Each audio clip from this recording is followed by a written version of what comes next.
গল্পকথন by Kallol chapter 2। আমাদের আজকের নিবেদন সুনীল গঙ্গোপাধ্যায়ের গল্প অলিক নগরী।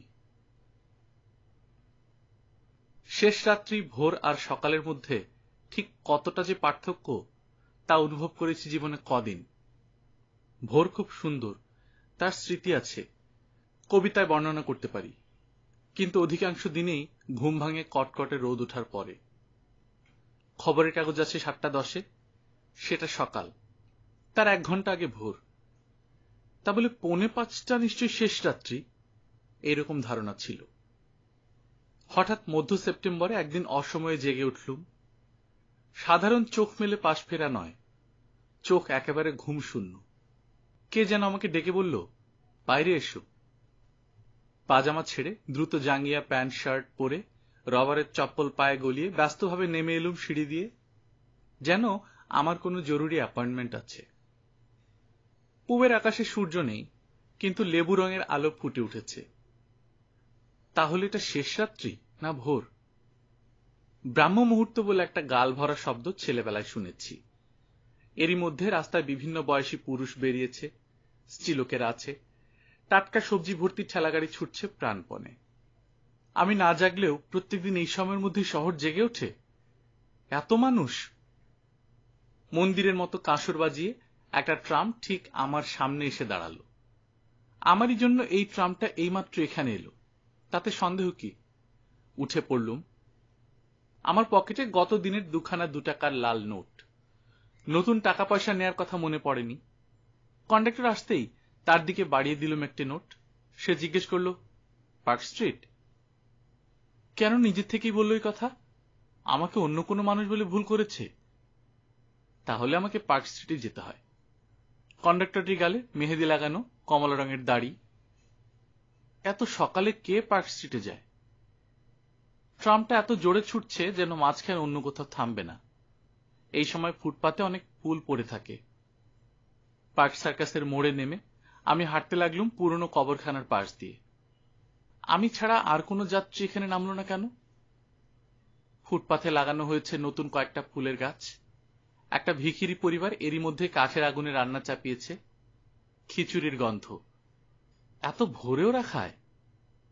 একটি কিশোরী এক গোছা জ্যাকোরান্ডা ফুল ছিঁড়ে এনে দিল সেই ফুটন্ত খিচুড়ির মধ্যে। তার মা খলখল করে হেসে উঠল। কেমন স্বাদ হয় ওই খিচুড়ির? ওর মধ্যে আর কি কি দেয়? ভোরবেলা কবরখানার পাশের জীবন্ত মানুষেরা যে এমন আনন্দে থাকে তা তো জানতুম না। এ পাশের ফুটপাত দিয়ে একজন দীর্ঘকায় কালো রঙের লোক একটা সাদা রঙের লোমশ কুকুর নিয়ে হেঁটে যাচ্ছে চেন বেঁধে, জার্মান স্পিটস। অন্যদিকে একজন গাউন পরা মহিলা টান টান করে ধরে রেখেছে একটা চকচকে কালো রঙের কুকুর। ল্যাব্রাডর না ককার স্প্যানিয়েল? দুজাতের কুকুর পরস্পরকে সহ্য করতে পারে না, তারা ফুঁসে ফুঁসে ডেকে উঠছে। মহিলা ও পুরুষটিও রাস্তার দুধার থেকে চোখাচোখি করছে এক একবার। এই স্নিগ্ধ ভোরেও তাদের চোখে ঝলসে উঠছে ক্রোধ। আমার পাশ দিয়ে 4 জন সাপুড়ে গেরুয়া কাপড় দিয়ে বাঁধা বেতের ঝুড়ি ঝুলিয়ে চলে গেল। পেছন দিকে তাকিয়ে দেখি আরো 4 জন, তাদের মধ্যে 2 জন কিশোর প্রায়। এত সাপুড়ে একসঙ্গে! সত্যি এরা সাপুড়ে? ভোরবেলা সাপুড়েদের মিছিল? সারা রাত এরা কোথায় থাকে? কিছু কিছু মানুষ শটান ঘুমিয়ে আছে ফুটপাথের ওপর। তারা সবাই ভবঘুরে বলে মনে হয় না। একটি দোকানের সিঁড়িতে পেছন ফিরে শুয়ে আছে একজন। তার জুতো জোড়া বেশ দামি মনে হয়। শুধু কিছু কাক ডাকছে, আর কোনো পাখির স্বর শুনতে পাচ্ছি না। একটি গাছতলায় ন্যাকড়া পেতে তার উপর একটা ছোট্ট বাক্স রেখে বেশ পরিপাটিভাবে বসেছে একজন নাপিত। আমাকে দেখে মুচকি হেসে হাতছানি দিয়ে ডাকল। আমি নিজে দাড়ি কামাই। রাস্তার নাপিতের কাছে উবু হয়ে বসে গালটা বাড়িয়ে দেওয়ার কোনো প্রশ্নই ওঠে না। এই লোকটা পার্ক স্ট্রিটেও খদ্দের পায়? লোকটাকে অগ্রাহ্য করে চলে যাচ্ছিলুম, আবার ডাকলো, যেন সে আমাকে কোনো গোপন কথা বলতে চায়। সে আঙুল তুলে গাছের উপরটা দেখিয়ে বলল, একটা হনুমান। এটা অশ্বত্থ গাছ। ডগার দিকে সত্যি একটা হনুমান বসে আছে। তার গলায় একটা সুন্দর রঙের কলার। সে একটা ডাল দোলাচ্ছে। আমিও নাপিতটির সঙ্গে হাসি বদল করলুম। এটা একটা দেখার মতোই দৃশ্য বটে। হঠাৎ হনুমানটি তরতর করে নেমে এলো গাছ থেকে। আমি একটু ভয় পেয়ে দেয়াল সেটে দাঁড়ালুম। হনুমানটি ধীরে সুস্থে রাস্তা পার হতে গিয়ে মাঝখানে ট্রাফিক পুলিশের জায়গায় একবার দাঁড়ালো। এদিক ওদিক চেয়ে খুব জোরে ছুট লাগালো। কি তীব্র তার গতি! লাফাতে লাফাতে ঢুকে গেল একটা গলির মধ্যে। নাপিতটি পকেট থেকে একটা বিড়ি বার করে বলল, দেশলে আছে স্যার?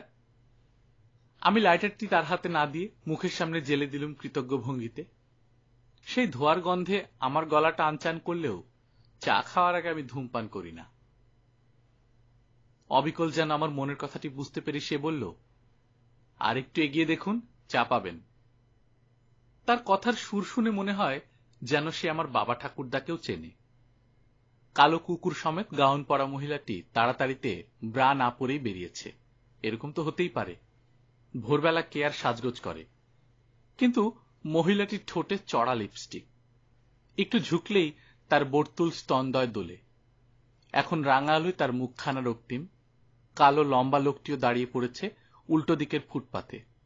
হীরের মতন তার চোখ দুটো জ্বলছে। একটু দূরে ফুলছাপ শাড়ি পরা একটি আদিবাসী রমণী চাপা কলে পোড়া কয়লা ধুচ্ছে। উড়ু পর্যন্ত ভিজে গেছে তার শাড়ি। সে আপন মনে কয়লা ধুয়েই চলেছে। ওই কয়লায় সে ক পয়সা পাবে? লোকে বলে পার্ক স্ট্রিটে নাকি কোটি কোটি টাকা রোজ ওড়ে। এখন এখানে টাকা পয়সার কোনো গন্ধ নেই। মধ্যশিক্ষা পর্ষদের মোড়টার কাছে গোল হয়ে বসেছে সেই সাপুড়েরা। গেরুয়া কাপড়ে জড়ানো তাদের বাঁশিগুলো খুলছে। এই ভোরে এখানে এত সাপুড়ে বসেছে কেন? আমার মতন আরো তিনজন লোক দাঁড়িয়ে পড়ে শুনছে তাদের বাঁশি। একজন পাঠান, তার গায়ের জামাটা হাঁটু পর্যন্ত ঝোলা। অবশ্য সে সত্যি পাঠান কিনা তা আমার জানার কথা নয়, তবে ওই রকমই মনে হয়। একজন প্রৌঢ় সাহেব, সম্ভবত অ্যাংলো ইন্ডিয়ান, একজন লুঙ্গি পরা মুসলমান, তার মাথায় একটা ডিম ভর্তি ঝুড়ি। অ্যাংলো ইন্ডিয়ানটি বিড়বিড় করে বলল, wait a minute, they'll catch a snake. এই সাহেবটি প্রত্যেক ভোরবেলা এখানে সাপ ধরা দেখতে আসে নাকি? উল্টো দিকে বাচ্চাদের একটা পার্ক। বাগানটিকে ঝোপ জঙ্গলও বলা যায়। ওই বাগানে সাপ আছে নাকি? খুব খারাপ কথা। সকাল সকাল আমার সাপ দেখার একটু ইচ্ছে নেই। সাপুড়েদের বাঁশির শব্দ ও হাতের ভঙ্গিতে আমার মাথাও দুলছিল। সাপ ধরা দেখার জন্য আমি আর অপেক্ষা করতে চাইলুম না। পেট্রোল পাম্পের ভেতর থেকে একটি শিশুর কান্নার আওয়াজ। শিশুটিকে দেখা যাচ্ছে না। সেন্ট জেভিয়ার্স কলেজের পাশ দিয়ে ধীর মন্থর পায়ে এগিয়ে আসছে একটি মোষ। চকচক করছে তার কালো গা। তার শিং দুটো সাদা রং করা।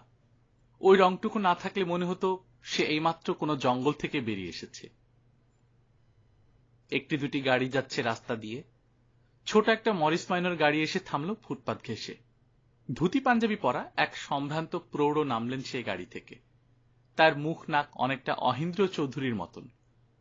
ধুতির কোঁচটা হাতে নিয়ে তিনি সাপুড়েদের বললেন, বাজাও, ভালো করে বাজাও। যেন তিনি বিলায়েত খাঁর সেতার বাজনা উপভোগ করতে এসেছেন। পাঠানটি অকস্মাৎ মোষটির দিকে তাকিয়েই দৌড়াতে শুরু করল, কিন্তু সে মোষটিকে ধরতে গেল না। সে মিলিয়ে গেল উল্টো দিকে। ডিমওয়ালাটি আমার কাছে এসে বলল, বাবু, দেশলাই আছে? এক সকালে পরপর নাপিত ও ডিমওয়ালা একই সুরে আমার কাছে কেন আগুন চাইছে? আমি বেশ খানিকটা এগিয়ে গিয়ে থামলুম নিলামের দোকানটার সামনে। লোহার গেট টানা। গেটের ওপাশে সিঁড়ির উপর একটা ব্রোঞ্জের বুদ্ধের মুন্ডু। ভেতরে না রেখে এই মূর্তিটা সিঁড়ির উপরে বসানোর মানে কি? প্রতিদিন দোকান খোলার সময় এটাকে সরাতে হয়। দোকানদাররা কি বুদ্ধকে পাহারাদার হিসেবে রেখে যায়? একটা নীল রঙের বেলুন উঠতে উঠতে আসছে, নিঃসঙ্গ দূরের যাত্রীর মতন। আজকের আকাশ মেঘলা। কেন যেন আমার ধারণা ছিল প্রত্যেক দিনই ভোরের সময় আকাশ নীল থাকে। ওই বেলুনটা ছাড়া আর কোনো নীলের চিহ্ন মাত্র নেই। কিছু মেঘ এখন সোনালি, কিছু বেশ ধূপের গন্ধ দেয়া নর্তকীর চুলের মতন। ঈশান কোণ কোন দিকে? লম্বা কালো লোকটি এবং গাউন পরা মহিলাটি এখন দুই কুকুর নিয়ে এক ফুটপাতে। দুটো কুকুরই গজরাচ্ছে। কুকুরে কুকুরের মাংস খায় না, আলাদা জাতের কুকুর সচরাচর প্রেমও করে না। তবু ওরা দেখা হলেই তেড়ে ঝগড়া করতে যায় কেন? কুকুর নিয়ে যারা বেড়াতে বেরোন, সাধারণত তাদের হাতে একটা ছোট লাঠি থাকে। এদের দুজনেরই হাত শূন্য। কালো লোকটির বুকের বোতাম সব খোলা, গরিলার মতন লোমশ বুক, কিন্তু তার ঝকমকে দুই চোখের মাঝখানে টিকলো নাক। সে অলিম্পিকের খেলোয়াড়দের মতন সুপুরুষ। মহিলাটি তার কুকুরের চেনটা ছেড়ে দিল। সঙ্গে সঙ্গে সেই কালো রঙের কুকুর ঝাঁপিয়ে পড়ল সাদা কুকুরের উপর। প্রবল ঘেউ ঘেউর সঙ্গে উল্টে পাল্টে যাচ্ছে দুটিতে। লম্বা লোকটি কোনো বাধা দিল না, সে হাসছে। সে শীষ দিয়ে বলল, মেক লাভ নট ওয়ার। সঙ্গে সঙ্গে ঝনঝন করে খসে পড়ল একটা দোকানের সাইনবোর্ড। লম্বা ঢোলা জামা পরা পাঠানটি দৌড়তে দৌড়তে ফিরে এসে থমকে গেল। সাইনবোর্ডটি তুলে নিল যত্ন করে। তাতে আইসক্রিম হাতে একটি বালিকার ছবি আঁকা। পাঠানটি লম্বা লাল জিভ বের করে সেই বালিকার গালটা চেটে দিল। তারপর সাইনবোর্ডটা দেয়ালে দাঁড় করিয়ে ছুটল আবার। কুকুর দুটি ঝগড়া থামিয়ে পরস্পরের নাক শুকছে। লম্বা লোকটি মহিলাকে জিজ্ঞেস করল, হোয়াটস ইউর ফোন নাম্বার? সাপুড়েদের বাঁশি এখান থেকে শোনা যাচ্ছে। ওরা কি এখনো সাপ ধরতে পারেনি? নীল বেলুনটা মাঝ রাস্তায় দুলছে। ডোরা কাটা জাঙ্গিয়া পর একজন চিনেম্যান বেরিয়ে এলো একটা বন্ধ রেস্তোরাঁ থেকে। অনেকখানি হাঁ করে সে মুখের মধ্যে আঙুল চালিয়ে কি যেন খুঁজতে লাগলো। তারপর বার করে আনলো একটা সোনার দাঁত। সেটা ঘুরিয়ে ফিরিয়ে দেখে হাতেই রেখে দিল। এবার সে একটা গান শুরু করলো। মুখে সোনার দাঁত থাকলে যে গান গাওয়া যায় না, এই সহজ ব্যাপারটা এতদিন বুঝিনি। পাশের গাড়ি বারান্দাটায় পাশাপাশি 7 জন লোক কলা গাছের মতন উপুর হয়ে শুয়ে আছে। যদিও কলা গাছের উপুর বা চিত কিছু হয় না, তবু এরকমটা মনে হয়। একটু দূরে লাঠিতে জড়ানো পতাকার মতন একজন স্ত্রীলোক। তার পাশ ফেরা মুখখানিতে ঘাম মাখা। তার ঠোঁটের হাসিতে একটু একটু স্বপ্ন লেগে আছে। সাইলেন্সার পাইপ ছাড়াই একটা গাড়ি প্রবল শব্দ করে চলে গেল, কিন্তু সেদিকে কেউ ভ্রুক্ষেপও করল না। স্ত্রীলোকটির পাশে একজন রুখু দাড়িওয়ালা লোক উঠে বসে খড়ি দিয়ে মাটিতে অঙ্ক করছে। আমি উকি দিয়ে দেখলুম অঙ্ক নয়, ছক কাটা। সে জ্যোতিষের চর্চা করছে মন দিয়ে, তার হোমওয়ার্ক। একটা ছক শেষ করে আর একটা ছক আঁকল। তার কাছেই দুটো ক্রাচ রাখা। লোকটির ডান পা না বাম পা, কোনটা জখম ঠিক বোঝা যাচ্ছে না। যে চিনেম্যানটি সোনার দাঁত হাতে নিয়ে গান গাইতে শুরু করলো, তার কি একটা চোখ পাথরের? একটা তালা বন্ধ ঘরের মধ্যে কারা যেন কথা বলছে। একটা নয়, দুটো তালা, পেতলের। মোষটা এই পর্যন্ত এসে গেছে। রাস্তার মাঝামাঝি দাঁড়িয়ে গা গা করে উঠল দুবার। ও কি রাস্তা হারিয়ে ফেলেছে? কেউ কেউ শিংয়ের সাদা রং ধুয়ে মুছে দিতে পারে না, তাহলেও জঙ্গলে ফিরে যেতে পারত। সাদা ও কালো কুকুর দুটো পাশাপাশি যাচ্ছে। ওদের মালিকেরা কোথায় গেল?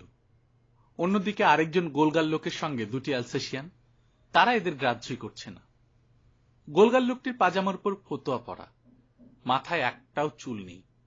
লোকটি মোষটাকে দেখে খুবই বিরক্ত হয়ে লুহ লুহ করে উঠল। কিন্তু তার পোষা কুকুর তার প্ররোচনা উপেক্ষা করে সামনের দিকে এগিয়ে যেতে লাগলো আপন মনে। বেলুনটা কি উড়ে গেল একেবারে? আর দেখতে পাচ্ছি না। রঙিন পাউডারের মতন মিহি বৃষ্টি শুরু হয়েছে। এই বৃষ্টিতে গা ভেজে না, বাতাসের সঙ্গে খেলা করে। দুটি বামন অনেক দূর থেকে হেঁটে আসছে। আগে তাদের বালক মনে হয়েছিল, কিন্তু বেশ হৃষ্টপুষ্ট, বেশ খর্ব মানুষ। তারা হেসে গড়াগড়ি যাচ্ছে এ ওর গায়ে। তাদের কোনো কথা শুনতে পাচ্ছি না। একজনের হাসির উত্তরে অন্যজন হেসে উঠছে আরো জোরে। ওদের হাসির একটা ভাষা আছে, সে ভাষা আমি বুঝি না, কিন্তু ওরা যেন একটা গোপন খুশির বন্যা তুলে দিয়েছে। এত আনন্দ কি থেকে পাচ্ছে ওরা? সাপুড়েদের বাঁশির সুর ক্রমশই তীব্র হয়ে উঠছে। সাপ কোন রকম সুর, গান, শব্দই নাকি শুনতে পায় না। ওদের এই বাঁশি বাজানো তাহলে সাপ ধরার জন্য নয়?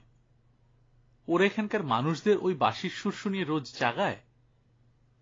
আমি এক জায়গায় চুপ করে দাঁড়িয়ে পড়লুম। হঠাৎ কেন এসেছে এই রাস্তায়, শহরের শ্রেষ্ঠ অংশে, অথচ কিছুই চিনতে পারছি না। দিনের বেলা এই রাস্তাটা একেবারে অন্যরকম হয়ে যায়, সেটাই কি এর সত্য রূপ? অথবা দিনের বেলাতেই খুব অবাস্তব, অদ্ভুত সেজে থাকে নাকি?